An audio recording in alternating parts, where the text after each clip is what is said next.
Okay, I wanted to tell the story of going to the first grade.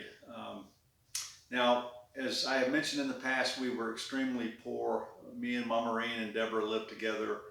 My mother had divorced my father, so we literally had no money. I mean, it was nip and tuck from week to week, from day to day.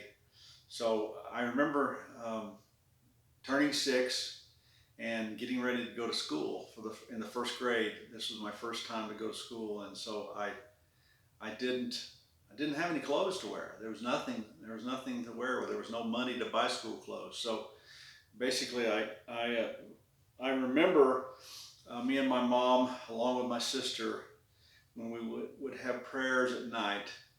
Um, my mother, I remember her pleading with the Lord that He would help us to get some clothes so that I could go to school. And I thought that was crazy because I had clothes. I mean, I had stuff that I played out in the yard with that was pretty ratty and stuff. But that meant nothing to me. It didn't bother me that there were holes all through these jeans and stuff that I wore. But anyhow, so my mother would plead with the Lord to help us figure this out.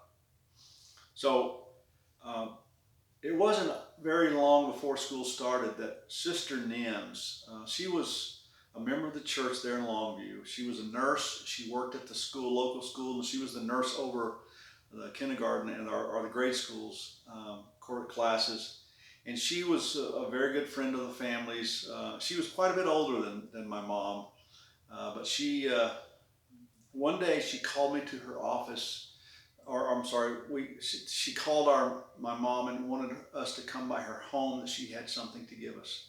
So we went by her home. She lived close to where we lived, and she had two huge boxes, cardboard boxes.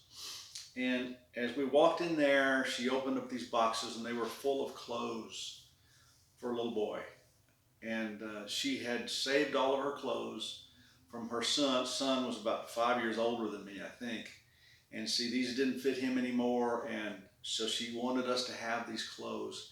And that was an answer to our prayers, because I had no clothes to start school with, and these were nice clothes. I mean, and they all fit me very well. So that was a miracle in my one of the first miracles that I remember that we had in the family, so as to allow me to go to school. And I just remember going to school, and I was so proud. And it was just something that I'll never forget, the blessings of the Lord, because we needed them very badly.